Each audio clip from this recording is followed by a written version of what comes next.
All right, the time has come. God damn it.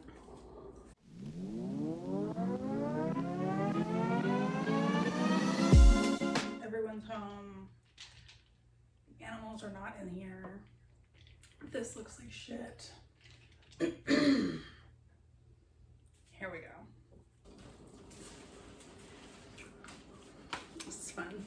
I feel like I'm doing a high school broadcast show or something. Although I did one of those in college, and this is definitely more than we got there, so. I went back and forth about whether or not I was gonna repot Gracie here.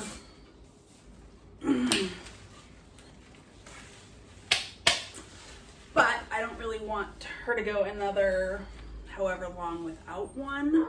My concern at this point is more that she's in a really lightweight IKEA pot, so that makes it easy for me to do this.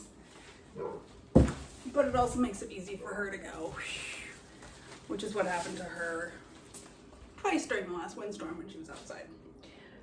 She was fine, but she knocked everybody else the hell over. So I'm gonna put her in this. It's heavy as hell, but I'm not gonna worry about her tipping over in it. Ground coconut husk stuff. Coir. And monstera's like chunky soil. Oh my god. If it's not one animal around here. Hi. Please, come in. That is the saddest meow I have heard. Meow. The garage is cracked about this much at the bottom. You're just desperate. Do you need to get up here and see what's happening? Come here.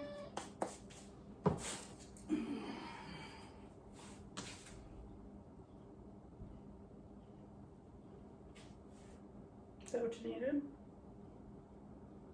Look, there you are. Oh. It's all the path you get. Sorry. She's basically always just once in or out of whatever door she's on the other side of. She can get out of the garage if I leave it cracked. She can jiggle the handle enough to push it, but she can't get back in, and that's an issue. You're such a bitch. What you usually can get in a bag is fine. It's fine.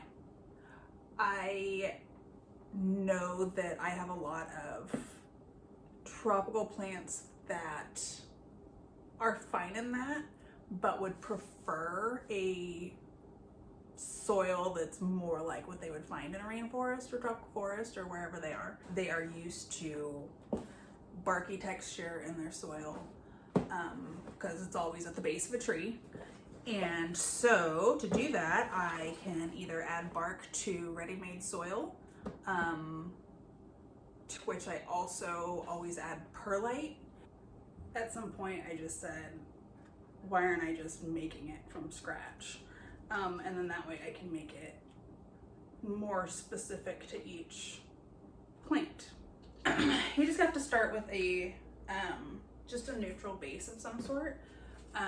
Most places still use peat, which is not really sustainable, so I am trying not to contribute to the problem.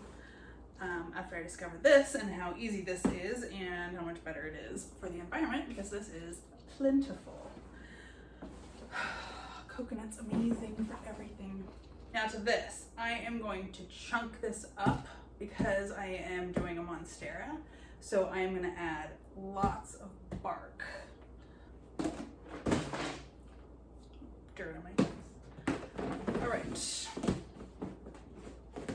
This is just like a fine orchid bark.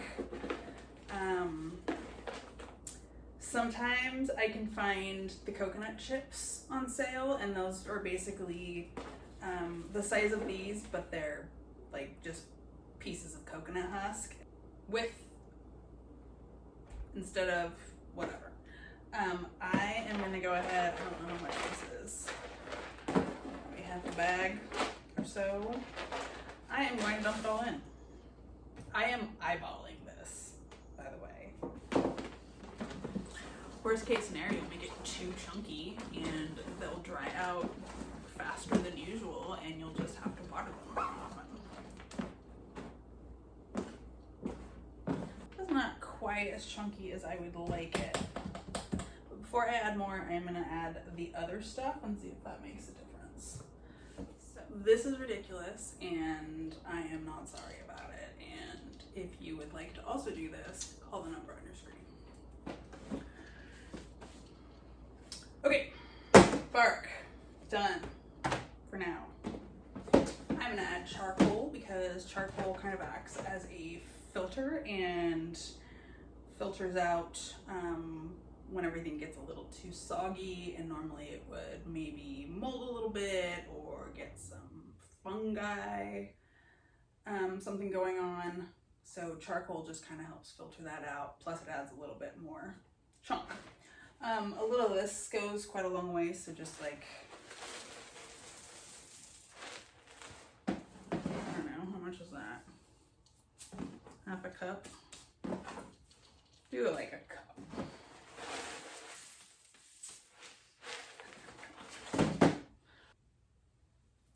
A lot of people like to wear gloves to do this. I don't understand why. I mean, yeah, I totally get it. I just like it. Next we have perlite. Just regular medium chunk. Maybe, I don't know, half a bag. Fiberglass for your lungs. Okay. After you mix that up, that's pretty good. If you want a little bit chunkier, like I said, those coconut chips are great, or even bigger pieces of bark. I just usually buy a bag of orchid bark. Sometimes orchid bark comes with like perlite and stuff already mixed in. That's totally fine. Just throw the whole thing in there. Because I didn't go big bag and they add all kinds of fertilizer and stuff in there, because this is all natural, all basic, it needs a little bit of worm space. All natural soil, so 100% pure earthworm castings. I always wanted to see if they describe what a casting is, or anyway, this is worm poop, and it is, you know, what would normally be in the soil, because that's what normally would be in the soil. Animal crap. So I'm just gonna pour that in there. 2 cups maybe that went in there, which is probably not enough for this size. I'm not sure what I'm gonna do. This one's gonna be a little light on nutrients, so we're going to give it heavy on the tea the first time we water. Okay, when it is all mixed up, you're good to go. Okay.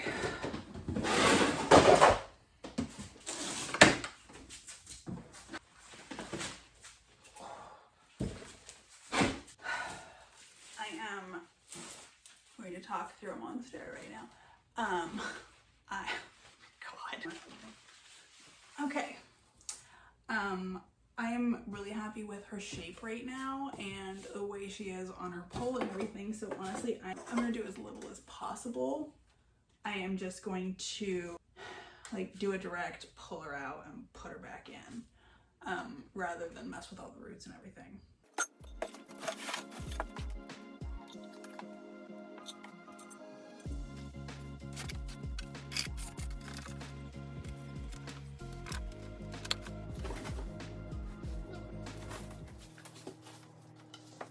No, this is don't. Hi, hello. So now I'm going to try to leave the pole right where it is. Perfect. Perfect. Really in the way. Monsteras have really thick, sturdy roots, so you don't need to stress too much if you're really like worried about potting your monstera or whatever. Like, don't stress too much. Like, they're tough. We pot a lot of monsteras, and I haven't had any be more sad after a repot.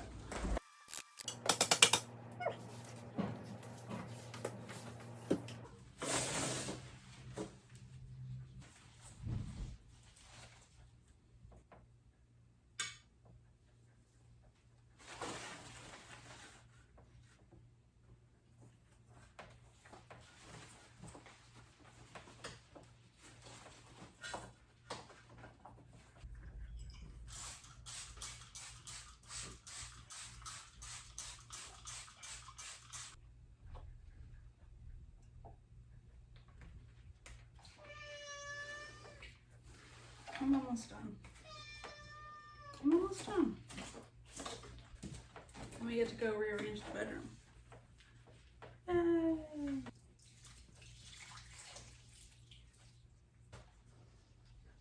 But now where's she gonna live? Damn.